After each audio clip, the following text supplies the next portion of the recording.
So no, just trusted this method out in the bedroom. Maybe I've taken the ice out of the freezer. I haven't got a big freezer, so maybe if I get an ice maker or something like that, something that can get ice quickly, stack them all on top of this and just get the fans going over it. Maybe get 2 fans crossing over it.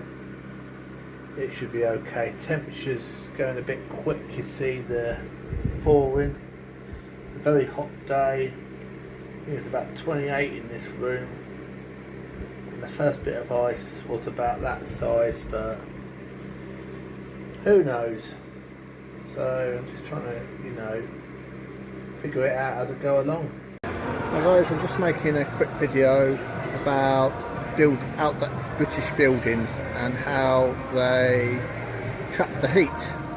Now we're having a current heat wave in the UK, and I'm just trying to educate you on what to look out for. So I'm from Peterborough, UK, and first thing I've done some observation is I've done some observations on soils, bricks and property, and how to cool down. Now we've got 2 major soils in the area what I'm talking about. We've got in the Fenner we've got Oxford clay, which is west and central Peterborough, and the second we've got Fenton peat, which is west of the city, and both of them are universal for trapping heat and releasing it slowly. Now down Kingsdyke and in the Fletton area we had a thriving building industry which has sadly gone over the years, which used to produce the bricks. Moving on, so we've got like the 2 types of soil which trap in the heat, and sometimes plants in gardens often struggle due to this, so picking the right plants is essential. Over time we've used like different types of soils to alleviate the mixture. Some to do with bricks, which is sandy loam, which has more air pockets to release the heat quicker, and organic matter, which traps moisture and CO2. Diagram of soil. Now the types of bricks which I've done, I've only done a handful of them, are the ones I've written down here. Rinnenberger Oakwood multi bricks, Smeared Den London Yellow Imperial,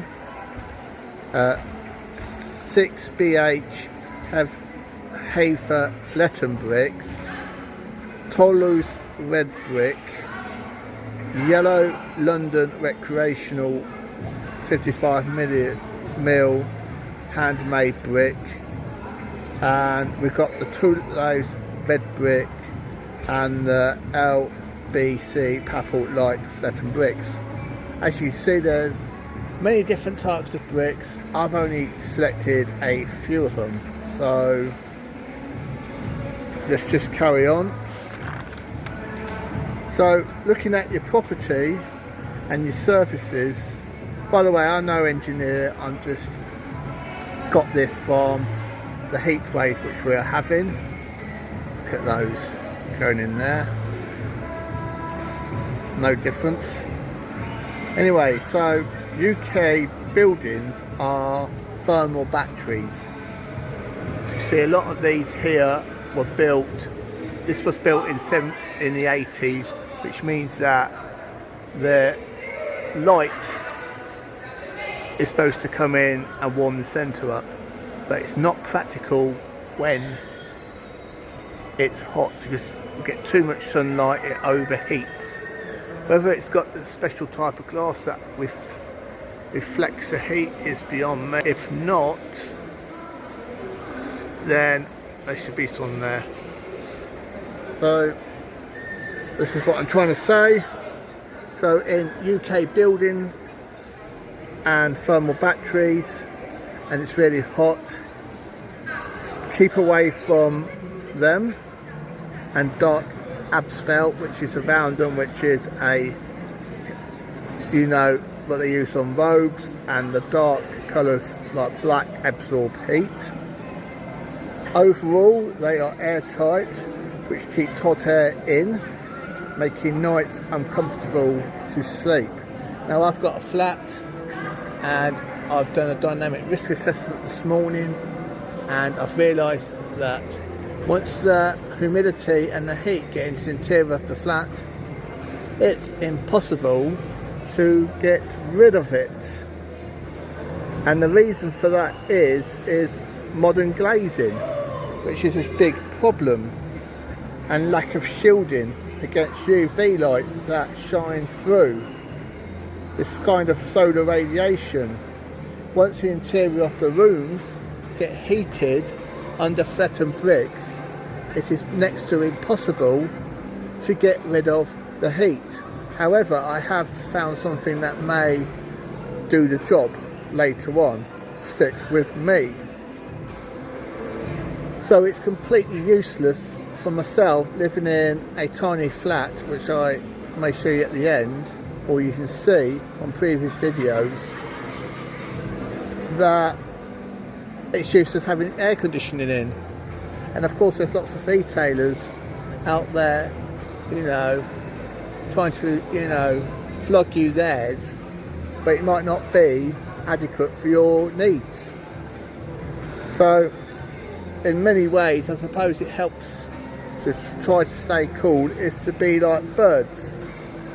So when it's stormy by the coast or probably cold, birds obviously go inland and probably retreat outwards depending on temperature and wind, etc. That's what we've got more in common with wildlife than we think. Now, this can cause a lot of health defects on the body, which is lack of cooling structure, conditioning almost impossible to remove from the building fabric. So even inside the buildings, like this chair and all around, like carpet, they trap the heat. If you've been to Southeast Asia or to the hotter parts of the world, and let's say I've been to Thailand, and Thailand has, you know, when I went there 2008, etc., I just felt everywhere looked crap. Everything was built like flimsy concrete structures, and I stayed in a new accommodation in Chiang Mai that had recently been built. Within a few weeks you could kick the structure, everything was going down, water was going down, the wood was just expanding, the doors weren't sticking properly. That's what we've got now. I think I mentioned it in the other video about the dangers of, you know, this sort of property in an ever increasing hot climate like the UK. You're going to get a lot of problems, the structural problems which are going to occur. Now, it's happening a bit more now that we get the flies that are, you know, penetrating inside and breeding. And they breed, if you've not got your accommodation clean, they will breed on the floor, and little maggots will, you know, infest in the food. So in areas with south-facing windows and the way I describe buildings, the method of opening windows is next to flaming useless. You're just letting the hot air, you're just letting the hot humid air in, no ventilation. You're also letting the wildlife in as well, and God knows what else. So UK heat waves are often short but getting hotter and extending, and there's nothing we can do. Now, I suppose we've got to start looking at cold thermal batteries, and they are a substitute for grid-friendly air conditioning. Now, I've looked at something like online called PCM, which absorbs heat, chilling the water. So maybe they're onto something here. So electronic, and obviously the heat will probably, I don't know how it works, I'm no engineer, but I've just done a preliminary research. The heat will probably cool down the water during the coolant, something like that. Now, I've sort of looked at HVA CNR systems and ice belt CTES. Now, the ice belt chiller, the ice bath chiller sounds interesting, which I think they might have to put in the buildings, or maybe have to pay more attention to. They work better if solar panels are installed on the roof, which I have got. So obviously, unsolicited, I don't know what written down here, offers cooling down relief with thick concrete buildings, and so maybe some way of getting rid of the heat out of them. But like I say, we're a hell of a long way off from this coming. I don't even think the councils of Peterborough, and especially these more ones down there, are even thinking about stuff like that. Bit slow, and you know, domesticated zoo animals, if you can see what I mean. Now, I went on cooling down sites, and London has a cool down space map, which if you go on there, there's plenty of places for workers to go to these places to continue their daily lives, whatever that may be. Peterborough Queensgate does not have these facilities. We just have to sort of rely on the parks, which is a pain. Now, I've been sort of walking around the types of buildings, and in parts of Asia, I suppose you've noticed that the shopping malls have security guards at the door. They open and close them to try to keep the heat out. That's why if you walk into a shopping mall in the Middle East or Asia or South America, you will find that the air quality is far cleaner and less humid than it is here. Now, there's probably a lot of things that are interfering with this hot climate, and it's not really well specified or put across in the UK.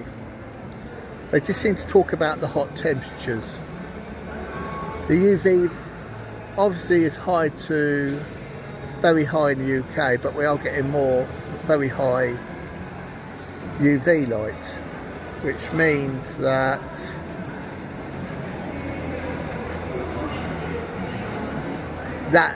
gets into the heat, and also the humidity as well, which is all to do with the jet stream that interferes with the high pressure. So you've got a bit of a disaster, really. Now, if you go on to the weather thing, you've got the depleting ozone layer, which obviously intensifies the sun and makes it stronger. The ozone layer over Peterborough, from when I was a child, seems to steadily be depleting, or maybe it's perhaps slowing down, or I think it's slowing down. I think we are getting hold of it. But you know, if air under the Arctic low ozone layer brings over, then the air under the ozone layer, which will contribute to higher UV, and atmospheric pollution as well also plays a part as well. The weather forecasts don't really talk about atmospheric pollution too much, and the dust, which regulates temperature, air humidity, breathing, and could be bad for respirational diseases. So there was something that I found quite disturbing about the Fenlands, which is an area I live, which the Dutch did. If you read the history of the fens in Peterborough, when the fens were being driven out, because of the organic matter, there was a lot of CO2 trapped in the organic matter, which have been drained. Over time, this has all been released into the atmosphere, contributing to the greenhouses, resulting to, if we get extended long periods in the fens, then the peat is likely to catch fire, and apparently it's very hard to put out. So looking on, I may need to go to different places, which is the soils that actually keep the infrastructure down. For instance, you may want to look up, which is something interesting, called the Wisbech Soil Series, and this may help with you to help you understand the bonds that retain water and keeps the heat away. Now, I looked at somewhere like round Skegness, which is in Lincolnshire, which has silty, loamy textures. So I've got a soil testing kit, so I might just go up to that part, it's not too far, and maybe find something that's got that composition of soil, perhaps set up a tent and then just go from there, because sleeping on the silty, loamy textures may give me a cooler night.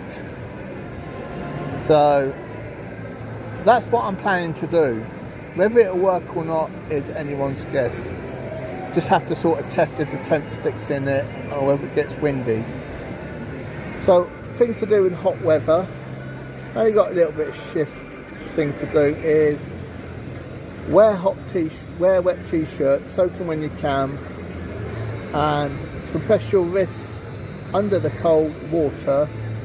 Put a cool compress to your head, back of your neck and front of your forehead, and take plenty of cool baths, once or two a day, not too many because you'll take the oil off the skin, which is another barrier. So remove another barrier like the oil from the epidermis, then you're more likely to get dried skin. Trying to work out feet, what to do with all that. So as you can see, I made this video a couple of times. You may have heard some of the millennial stupidity of the way they talk, but I can't help that.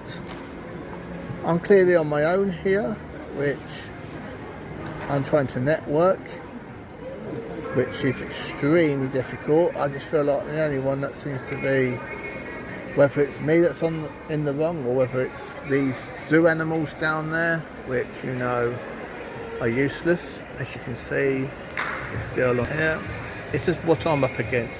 And if you've got any sort of inclination, this is basically what we are all up against.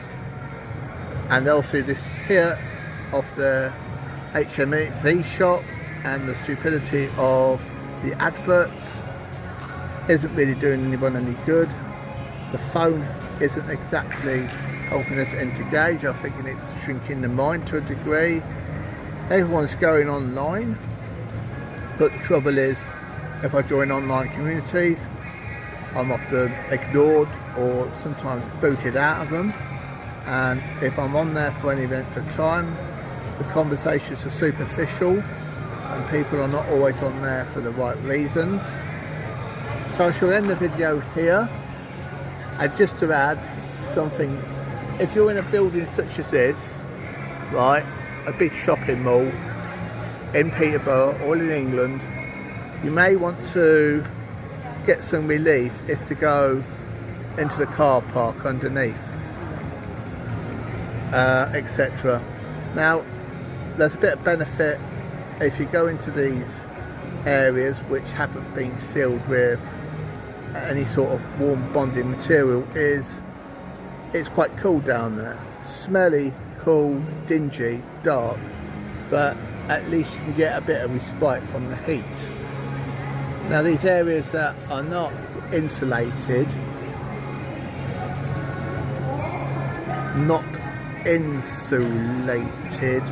will, you know, give you some relief, because heat down in basements somehow takes a long time to penetrate. So hopefully I've made a little bit of sense.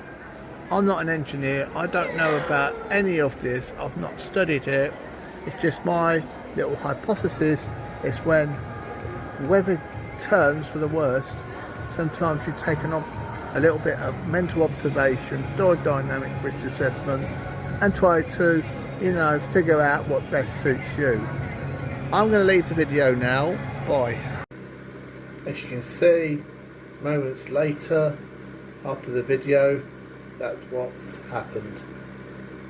So it doesn't last that long, so I'm trying to calculate the unit of ice which I would need to keep the room down. It's a start. You see a lot of the, you know, YouTube adverts about, as a certain air conditioning machine that says that can cool down the room in 5 minutes. Don't believe it. Always check. I think it's called Breather Bite or something like that. Sold on Amazon. Go online to check it out. A lot of these air cons are said they promote their devices saying that they're made in Germany, but turn out that they are made in China, and we all know about that one, don't we? Always check Google reviews and Trustpilot if you can before you buy a device.